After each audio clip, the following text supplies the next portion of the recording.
Hi, this is Jennifer Lawrence with the America First Project. We're here with Millie. And Millie, how old are you? 11. 11, and where are you from? Northern Virginia. Northern Virginia. So you are decked out. You look fabulous.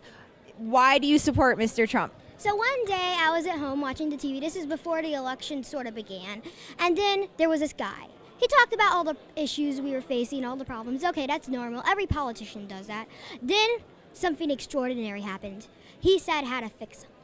And that is amazing. No politician ever says how to fix them. Maybe some do, but they don't really mean it. They're all talk, no action. And I could tell by the way Donald Trump meant that he was going to do some action. But how? Then he said those words I will never, ever in my life forget. I, Donald J. Trump, am running for president. And he talked about all these issues. And one of the other reasons I like him is because this is my favorite reason. We will build a wall on our southern borders, and Mexico, no buts about it, Mexico will pay for the wall. Mexico, not us. Mexico, one way or another, they are paying for that wall. They will. Do you talk about this to your teacher? Oh, yeah, she's actually a Republican. Oh, she is? Does anybody in your school give you a hard time for supporting Mr. Trump? Lots of the kids in my class do. Mostly the sixth graders do a lot, Yeah. What do they say to you? Well, they say they really know me for my golden jacket I love, but then they say, oh, it's Trump girl and stuff like that. But, I don't let it get to me. So what are the major problems you see in this country? Immigration, I love immigrants. If they come here legally. I don't like the word illegally. I like legally.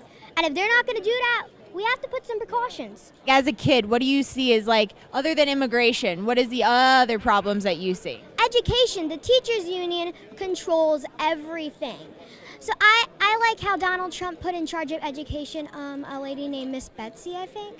Betsy DeVos? Yes, Miss Betsy DeVos. And she's just great. She's doing everything we need to. And I heavily support school choice. Did your parents get you involved in politics? Not really. Actually, my mommy was a Ted Cruz supporter in the primaries. I told her on the primary the day of voting, I told her to vote for Trump. She needs to vote for Trump. She didn't listen to me. That's okay. But now, after the primary, she realized the mistake she did. I like Ted Cruz, just not as much as Donald Trump. What do you want to be when you grow up? I'm going to graduate from Penn State University, be in the Army for 5 years, be a police officer, be a homicide detective, be a private investigator, all while having the hobby as an Egyptologist and an astronomer. And then I'll retire, become a judge, and then if the country really needs me, I'll run for president. Yes, on the Supreme Court. Oh, so you're going to run for president. That would be awesome. And what are you gonna run like Mr. Trump ran and tell the media that they're not what is gonna make the world go around anymore? That it's the American people that are what's gonna make the world go around? Of course, but I don't know the way I'll run for president because I don't know what the politics will be like when I grow up. Maybe something will change. Maybe the media will be a little bit nicer. Not gonna happen. But I just don't know the way I should run yet.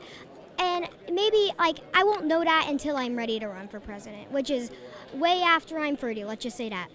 So if Mr. Trump wasn't if he wasn't in the election this cycle, would you have been involved in politics like you are? I don't really know. I've always been involved in politics, but just not really that much, just a little bit. But, without Trump, I wouldn't be here. I wouldn't be at CPAC. I would just be at home, watching TV, playing video games, watching Disney, maybe watching a little bit of news, but not as much as I do now.